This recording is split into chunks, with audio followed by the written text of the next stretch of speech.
I'm your Welcome 23. You're joining me for Witness Bodyguard Romance Chapter 15. Now playing Volume 2. 2 years after the trial, the crisp autumn air in Ireland awaits you. Far and away. After a day of traveling, you breathe a deep sigh. The sight of the large sign welcoming you to Galway, Ireland. We finally made it. Normally I would be exhausted from the flight, but I'm too happy to be here with you.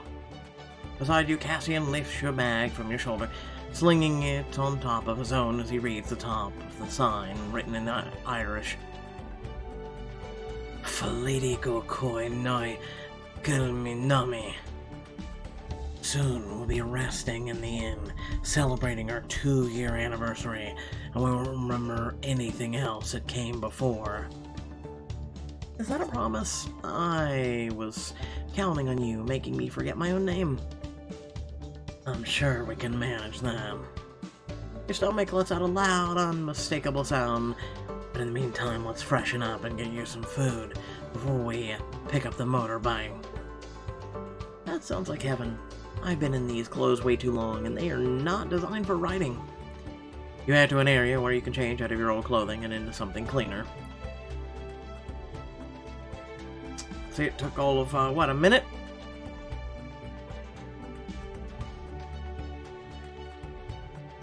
Now, this is the right way to travel.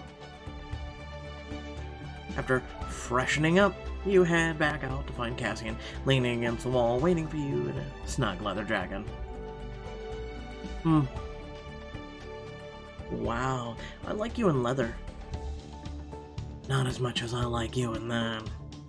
Cassian devours you with his gaze as he takes in your ensemble. I knew there was another reason I changed. Chuckling, Cassian offers you his arm and leads you out of the terminal.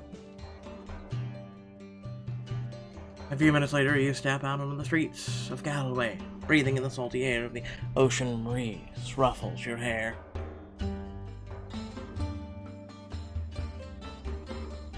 It's beautiful. The buildings are so colorful. They're usually a distraction from the gray skies. The sun must have known you were coming. Thank God, otherwise my teeth would be chattering from the wind. A hearty snack will help warm you up. Cassian buys a bag of pastries from a nearby stand and places it beneath your nose, allowing its heavenly scent to wash over you. Let your mouth water. Are those scones? If so, I need to eat as many as possible right away. Only if you get through me first. Placing one of the baked goods between his teeth, he leans towards you, daring you to take it. Bite it with my mouth. You lunge forward, closing your mouth around the other side of the scone. It crumbles on your tongue, breaking apart until Cassian's lips brush against yours. It's delicious. Brushing a piece off your lip, Cassian kisses you slowly, covering your mouth with his. Best scone I've ever had. His hands find yours, and together you walk down the cobblestone streets at a leisurely pace. With his free hand, Cassian points to one of the buildings covered in bright flowers and winding ivy. I've learned how to fix up bikes here as a kid. I take the train into the city and come home covered in grease until I'd saved enough to buy my own. The best part of any tour is demonstrations, so if you want to show me how dirty you get, I'm sure we'll have plenty of time for that later. Right now we've got to pick up which motorbike we'll be taking to the inn. Alright. But we can't miss a single sight. I want to do it all. Pun intended. We came all this way to get both local and tourist experience. Give Cassian a meaningful look. I refuse to miss a single thing on our itinerary. You won't, even if getting the tackiest thing the gift shops has to offer is on the list. We'll do it. That's exactly what I like to hear. The street opens up to your left, and you see a row of gleaming motorcycles parked down the alleyway. Go ahead and pick out one you like, while I fill out the paperwork. Anything in particular I should look for?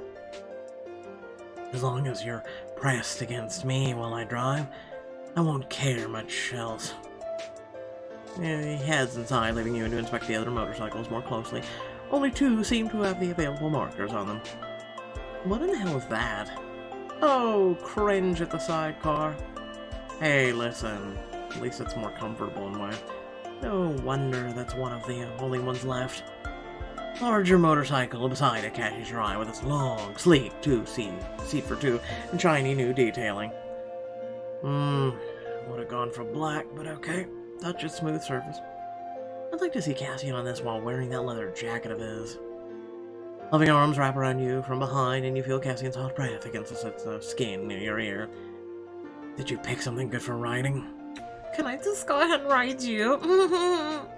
The green one. It's much better suited to our needs. I love it, but it'll look even better with you on it. Offering you a hand, Cassian helps you get a machine between your legs. His fingers brush your back side as he eases you down. Once your thighs are pressed firmly around the hard metal, Cassian slides on in front of you, allowing you to press your chest against his toned bag. Is this what you had in mind?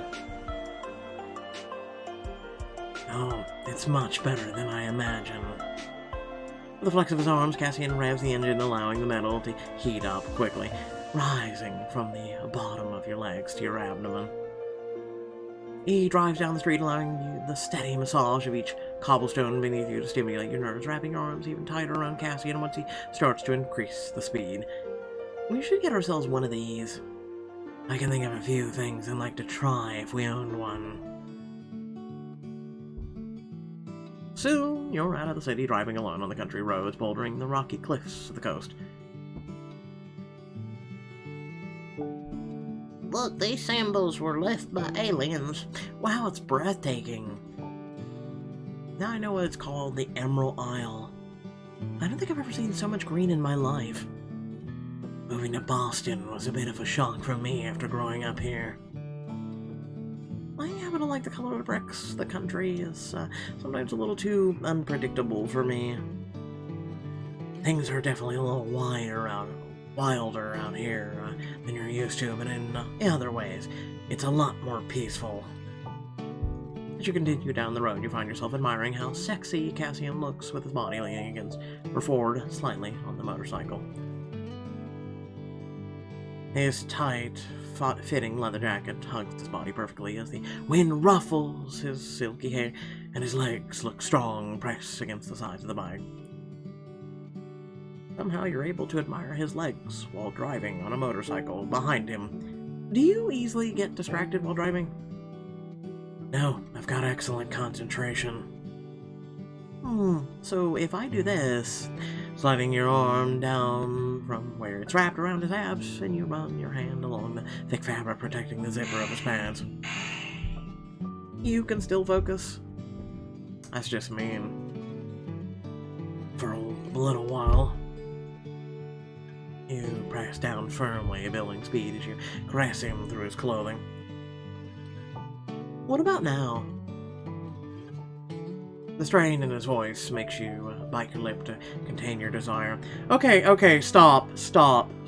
Ladies. Okay, let me put it this way. It is not all that comfortable to ride a motorcycle, bicycle, or anything while having an erection. I just would like to share this with you as a male, and you are female, most likely. Just saying, it's not all that comfortable. He probably does have a strain in his voice. I don't know if I can take much more. Guess we'll have to continue this later then. Slowly, you raise your arm back up, laying your head against him to feel the frantic beating of his heart as he tries to calm himself down. I don't think his heart beat much faster as he's riding a motorcycle down a road, but moving on. By the time you reach the end, night is settled and you're able to quickly check on in your room. It's very romantic. The fireplace is a nice touch too. Cassian places the bags down and then looks at you with a flicker of curiosity in his eyes, illuminated by the firelight. I know it's dark, but if there's anything you want to do before it gets too late... You flash him a wicked grin. The only thing I want to do is you. The sentence is barely out of your mouth when Cassian crosses the distance between you and covers your lips with his.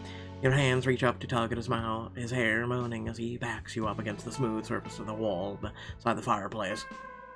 If you want, I could lift you onto the mantle and show you what I spent the plane ride dreaming about doing to you. Listen, first you're gonna get a rag and clean this dusty mantle. I mean, what? Quit talking and pick me up already, then. With pleasure. Gripping your backside, Cassian lifts you up, letting your legs dangle around him for a moment before placing you down on the mantle. Your fingernails dig into his shoulders as he swiftly removes your bottoms, flinging them to the ground before clutching your thighs in his firm grasp. Don't stop there. I'm just getting started. With a mischievous grin on his face, he disappears as he buries his face in the curves where your torso meets your legs. Gasping as he travels lower, you scratch his back and feel the action fuel him to plunge deeper. Cassian. His tongue moves in sweeping movements, spilling speed, and slowing to tug teasingly at you. After the third time, you can't take it anymore, let out a needy groan. More? By the way of your answer, you use your hand to guide his head where you want it, keeping your hands tangled in his hair as he moves. He squeezes your thighs tighter as he works faster, not stopping until the pressure inside releases. Kissing you once more, he pulls away, pressing you against him as he lowers you down. His mouth on yours, Cassian backs you onto the bed, causing it to bang against the wall and knock over something on the bedside table. Whoops, guess I got a little carried away.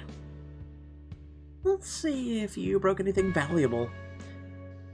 Leading him by the hand, you bend over, rubbing your body against his as you rise back up, holding a hard, cylinder-shaped object. Read the label. Massage candle. It seems to be in one piece.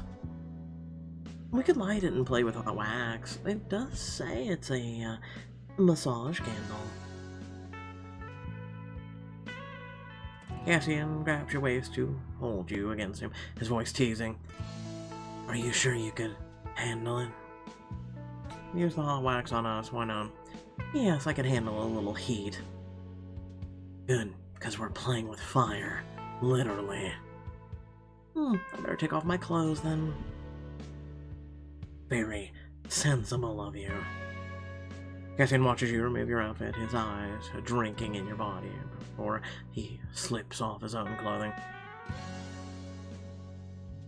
Giving his gaze, you stretch out on the bed, surrendering every inch of yourself to him. Come and get me. Eagerly, he climbs on top of you and straddles your hips so you're trapped beneath his legs. You suck in a breath in anticipation as he lights a candle and holds it out over your chest. We can stop anytime you want. I know. No more stalling.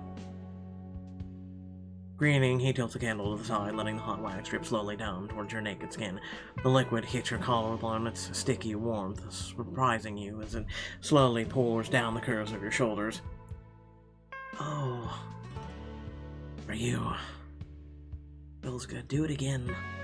Carefully, he allows another drop of hot wax to land on the valley of your neck, sending a shudder with pleasure through you. He follows through with another drop, then another, creating a crisscross pattern on your skin that quickly changes from wet to hard. I like watching you like this. Let me know how you feel. Amazing, just like every time you touch me.